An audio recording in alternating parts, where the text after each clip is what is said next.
Pedro Acosta aclara su famoso y polémico, ¿quién? Sobre Marc Márquez.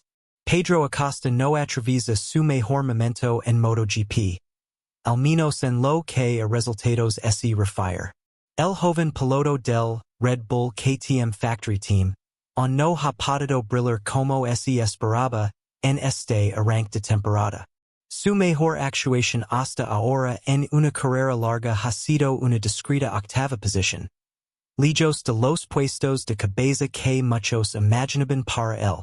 En una reciente charla con Nico Abad en su podcast, Acosta desgranó con sinceridad la situación actual que vive dentro del box de KTM. Y también dijo que algunas claves que explican por qué las cosas no están funcionando del todo. Según sus palabras, la estructura austriaca está desplegando en pista 4 KTMs diferentes. Lo que deja entrever una importante diferencia de desarrollo entre los pilotos de la misma marca. Maverick hizo un carrera el domingo, Lucelio todo. Salía adelante, se puso cuarto en la primera vuelta y cogió ritmo de cabeza.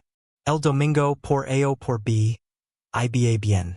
Hemos demostrado que, sin los problemas del viernes y el sábado, somos competitivos, apuntó el piloto murciano, haciendo referencia al segundo puesto logrado inicialmente por Viñales en el GP de Qatar, que más tarde se convirtió en un 14 degree tras una penalización por presiones irregulares en los neumáticos.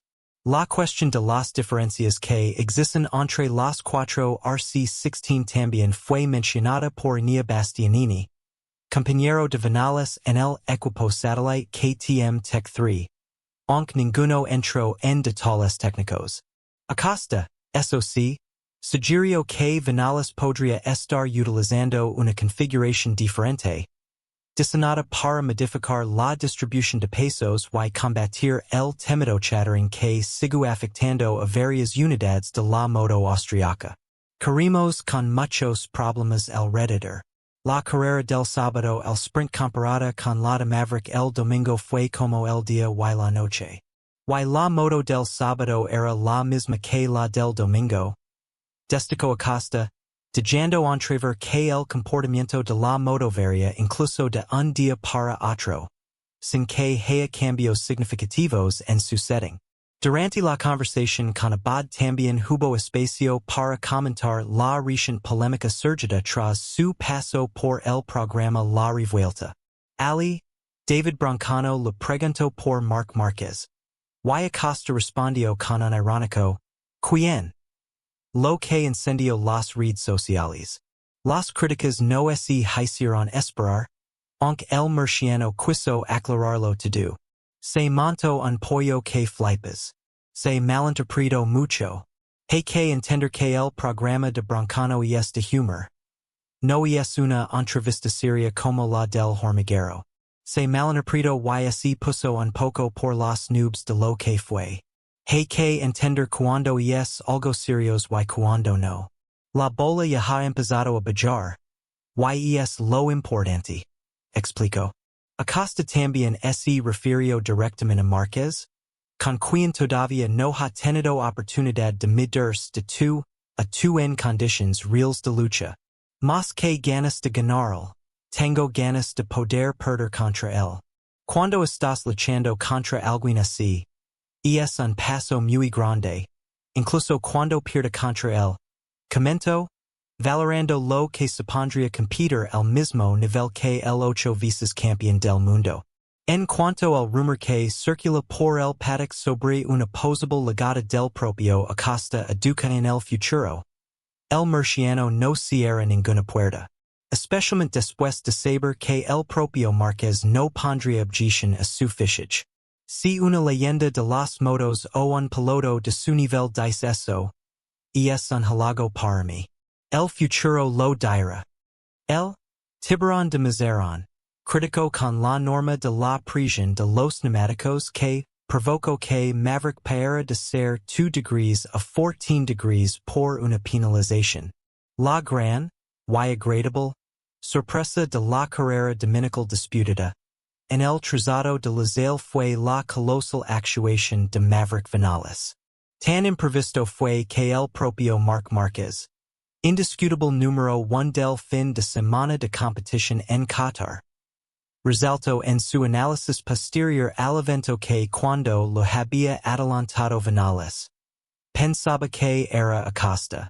De todos es bien sabido que cada vez que se alinean los astros, el de Rosas es capaz de render a un nivel estratosférico. Y eso es precisamente lo que ocurrió en la pista Qatari. Al final, el corredor del Tech 3 no pudo contener a un intelligent Marc. Su lectura de la prueba fue simplemente magistral. El octacampeón mundial y indiscutible líder de MotoGP 2025 se dedicó a mimar sus neumáticos y, en la parte final del pleito principal del Gran Premio de Qatar, lanzó un ataque irresistible. No obstante, Maverick fue capaz de conservar la segunda plaza. Pecco Bagnaia buscó alcanzar al competidor español, pero no pudo lograr su objetivo por el demolido ritmo de un Viñales que acabó colándose en la enésima fiesta de Ducati. Ver una KTM en la zona noble fue lo más llamativo del fin de semana desde un punto de vista meramente deportivo. Sin embargo, el 12 quedos en el premio a posteriori. Lo castigaron con 16 segundos de sanción. Por ende, pasó de ser 2 degrees a la 14 plaza. O dica de otra manera, atesoraba 20 puntos como botan por su impecable actuación dominical, y quedaba a la poster con solo 2. P2 en la pista, pero desafortunadamente P14 en el papel. Pero la sensación sigue siendo la misma. Estoy contento con el resultado y con lo que hemos conseguido.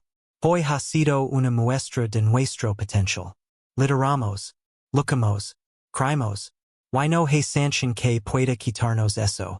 La acerada crítica de Acosta. La controvertida norma que perjudicó tanto a Viñales fue criticada por la estrella de la estructura de Matojoven. Pedro Acosta no se anduvo por las ramas cuando lo preguntaron por la penalización recibida por el 12. Negarle alguien el podio, o la victoria, como le pudo pesar a Marc Márquez en Burem cuando era el más rápido en pista, y es absurdo. No tiene sentido que Marquez se viera obligado a hacer lo que hizo Ali. Es algo complicado de entender, indicaba el tiburón de Mazarón. No iris adivino para saber qué temperatura vía hacer durante la carrera y sit vía caer la goma o si no. Sit vía dar un poco de viento lateral o como si. Esta norma tendrían que mirarla. Si la presión estaba bien desde la salida, no es lógico que el piloto no pueda estar liderando una carrera y tener que correr para poner detrás de alguien. Marc, ¿por qué vía sobrado? Pero tu ponte en una situación de que Maverick gana la carrera, y le quitan una victoria por haber sido el más rápido. Recalcaba. Como corolario, el murciano concluía así su alegado. Tenemos que contar también que la parte delante de la moto se calienta mucho porque están los discos. Y los discos son unos discos de hierro de toda la vida. Nuestra moto, tú te acercas cuando hemos acabado la carrera y no la puedes tocar de lo caliente que está. Entonces, es delicado, lo entiendo que sí delicado, pero que le quitan un podio a Maverick. Desde que Pedro Acosta rompió en la escena de la MotoGP, su ascenso ha sido meteórico. El joven piloto español, que comenzó en la categoría de Moto3, demostró un talento innegable y una mentalidad imparable. Su habilidad para adaptarse rápidamente a las motos más potentes y su capacidad para manejar situaciones de alta presión le permitieron ganarse el reconocimiento no solo de los aficionados, sino también de sus compañeros pilotos. Por otro lado, Marc Márquez, quien ha sido uno de los pilotos más exitosos de la historia de MotoGP, ha sido un referente para muchos. Sin embargo, a lo largo de su carrera, Marquez ha sido también una figura polémica, conocido tanto por su agresividad en la pista como por sus disputas fuera de ella. La tensión entre Acosta y Márquez comenzó a notarse especialmente en la temporada 2023. Durante varios de los grandes premios, se observó que los dos pilotos comparten una rivalidad que parecía estar en constante crecimiento. Uno de los puntos de conflicto más notorios ocurrió en el Gran Premio de Aragón, donde se produjo un incidente en el que ambos pilotos estuvieron involucrados. En una de las primeras vueltas, Pedro Acosta adelantó a Marc Márquez en una maniobra arriesgada, lo que generó una reacción inmediata por parte de Marquez, quien no pudo evitar mostrar su frustración. Tras el incidente, en la rueda de prensa posterior a la carrera, Marquez se mostró visiblemente molesto, declarando que Acosta había sido demasiado agresivo y que no respetaba los límites de la pista.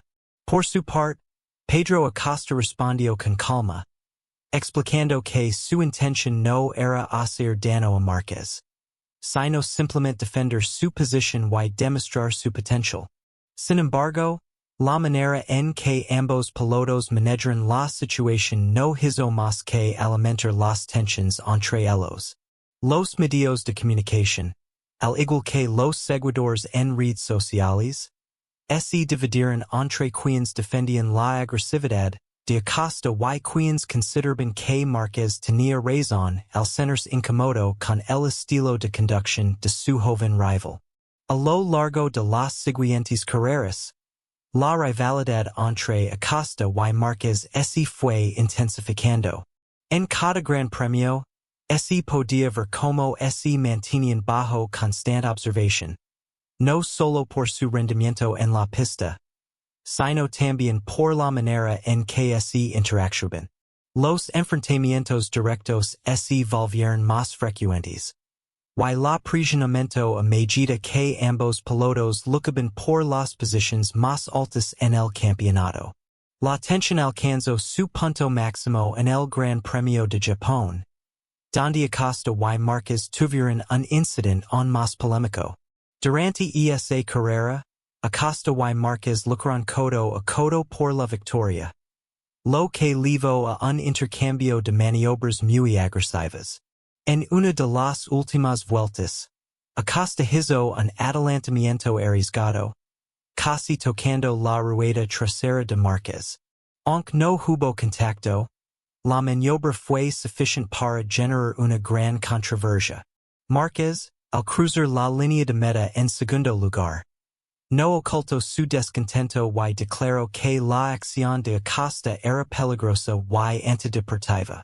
Esta vez, las palabras de Márquez fueron más duras, y muchos vieron sus declaraciones como un intento de socavar la imagen de Acosta. Por su parte, Acosta se mostró nuevamente tranquilo, pero esta vez su respuesta fue más firme. Aseguró que Márquez no comprendía el verdadero significado de la competencia y que, para él, ganar era simplemente una cuestión de demostrar su habilidad y valencia en cada carrera. Las redes sociales se incendiaron con la polémica, y los aficionados comenzaron a tomar partido, generando un clima de división. Además de los enfrentamientos en la pista, también se produjeron intercambios de declaraciones en los medios. Marc Márquez, conocido por su forma directa de comunicarse, no dudó en criticar el estilo de conducción de Acosta, diciendo que su actitud era arriesgada y que no pensaba en las consecuencias de sus maniobras. Esto no solo generó un gran revuelo, sino que también alimentó las especulaciones sobre la actitud de ambos pilotos fuera de la pista. Por otro lado, Pedro Acosta utilizó su perfil más discreto para mantenerse alejado de los comentarios destructivos. Sin embargo, no pudo evitar reaccionar ante las críticas de su compañero de profesión. En una entrevista, Acosta expresó su descontento con la forma en que Márquez lo había retratado públicamente. afirmando que no tenía miedo de enfrentar a cualquier piloto en la pista, pero que preferiría una competencia barata en el respeto mutuo y no en ataques verbales. La rivalidad entre Acosta y Márquez no solo se limitó a los enfrentamientos dentro de las competiciones. En varias ocasiones, los rumores sobre posibles tensiones personales fuera de la pista también comenzaron a circular. Se habló de que algunos miembros de sus respectivos equipos, como el propio Lili Delina, estaban trabajando para mediar entre los dos pilotos y evitar que la situación se intensificara aún más. Sin embargo, a pesar de estos intentos de reconciliación, la hostilidad seguía latente, y parecía que la relación entre Acosta y Márquez no iba a mejorar fácilmente. Uno de los aspectos más llamativos de esta controversia fue la percepción que ambos pilotos tenían sobre el otro. Mientras que Marc Márquez veía a Acosta como un joven talentoso pero demasiado impulsivo, Pedro Acosta consideraba a Márquez como un competidor extremadamente calculador y poco dispuesto a aceptar la agresividad de los pilotos más jóvenes. Esta diferencia de enfoques generaba una tensión constante que se reflejaba en cada carrera. A medida que avanzaba la temporada 2024, la rivalidad se seguía intensificando. Cada vez que Acosta y Márquez se encontraban en la pista, las expectativas eran altas.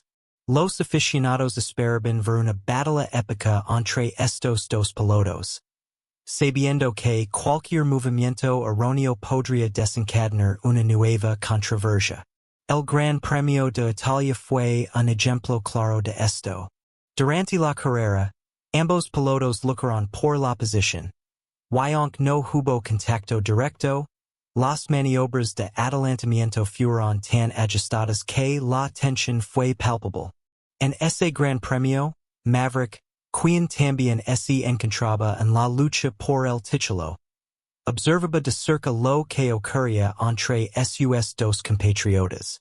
Aunque no era parte del conflicto directamente, muchos en el paddock empezaron a especular sobre cómo este ambiente de rivalidad podría afectar a la dinámica del campeonato. Algunos incluso sugerían que, si la rivalidad entre Acosta y Márquez seguía creciendo, podría haber repercusiones en la moral de sus respectivos equipos. Por supuesto, la polémica también se extendió a los comentarios de los expertos y ex-pilotos. Algunos ex-campeones, como Casey Stoner, que era muy respetado por su enfoque equilibrado, hicieron declaraciones al respecto, sugiriendo que tanto Acosta como Márquez debían aprender a manejar mejor sus diferencias y centrarse en la competencia sana. Stoner, conocido por su habilidad para mantener la calma en situaciones de alta presión, insistió en que los jóvenes pilotos, como Acosta, deberían respetar más a los veteranos, mientras que los veteranos, como Márquez, deberían adaptarse a la nueva generación de pilotos. La situación alcanzó un punto crítico cuando los rumores sobre una posible confrontación entre los dos pilotos fuera de la pista comenzaron a hacerse más fuertes. Si bien no hubo pruebas concretas de que existiera una rivalidad personal tan profunda, el ambiente en los paddocks se volvía cada vez más tenso. La presión para ambos pilotos era inmensa, ya que no solo estaban compitiendo por el campeonato, sino también por el respeto de sus colegas y seguidores. Finalmente, la temporada 2024 concluyó con la batalla por el título en abierta, pero con la relación entre Pedro Acosta y Marc Márquez aún enrarecida.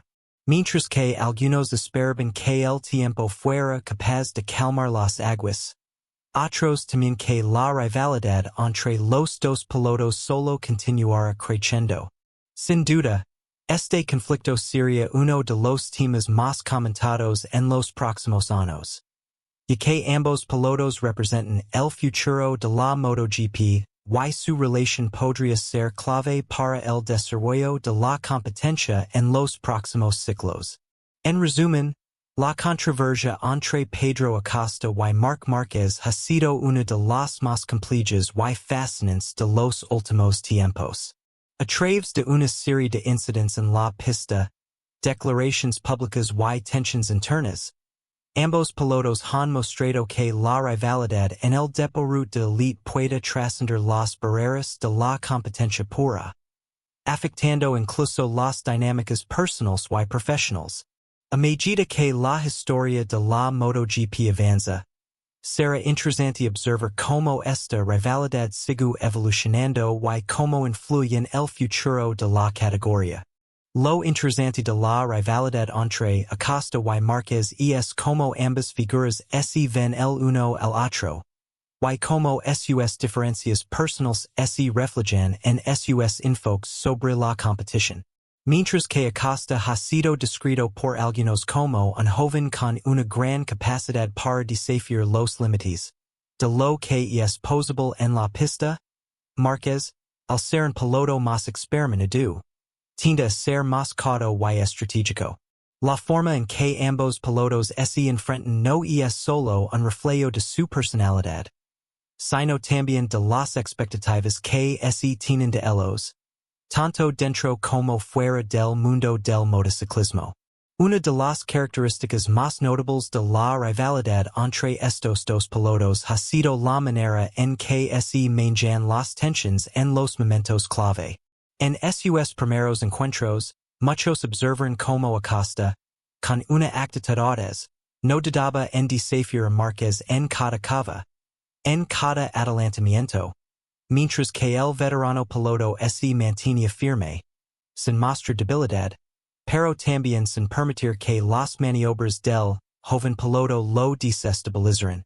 Este choque de estilos no solo ha definido sus batallas en la pista, sino que también ha sido el centro de gran parte de la cobertura mediática y de los debates entre aficionados y expertos. El incidente más trascendental de esta rivalidad ocurrió en el Gran Premio de Aragón. Este evento se convirtió en un punto de inflexión en la relación entre Acosta y Márquez. Fue en esa carrera donde los dos pilotos se involucraron en un duelo directo que desató una ola de comentarios y análisis sobre la forma en que se estaban enfrentando. El adelantamiento de Acosta, aunque arriesgado, fue una demostración de su estilo sin compromisos, algo que muchos de sus seguidores aplaudieron, pero que Márquez consideró excesivo. El choque entre ambos pilotos no fue solo físico, sino también emocional. Pues dejó claro que la rivalidad no estaba confinada solo a las maniobras de carrera, sino que se estaba convirtiendo en un enfrentamiento de mentalidades. Marc Márquez, al concluir la carrera, no pudo evitar expresar su desacuerdo con el estilo de Acosta. En sus declaraciones, subrayó la peligrosidad de las maniobras del joven piloto, criticando lo que consideraba una falta de respeto por los demás competidores. A pesar de las críticas, Acosta se mantuvo firme y no dejó que las palabras de Márquez afectaran su forma de correr. Para él, cada carrera era una oportunidad para seguir creciendo, para demostrar que podía competir al más alto nivel. En su respuesta, Acosta no solo defendió su estilo de conducción, sino que también dejó claro que no estaba dispuesto a conformarse con menos, y que su objetivo era simplemente ganar, sin importar los obstáculos que tuviera que superar.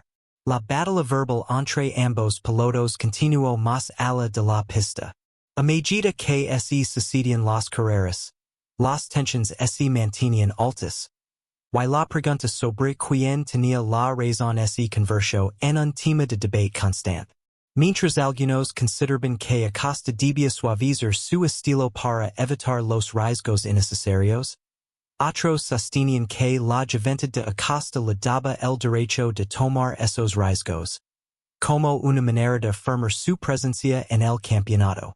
A su vez, Marquez se vio atrapado en su propio legado, como alguien que no solo estaba defendiendo su posición de dominio, sino que también debía adaptarse a los cambios que traían los jóvenes pilotos como Acosta.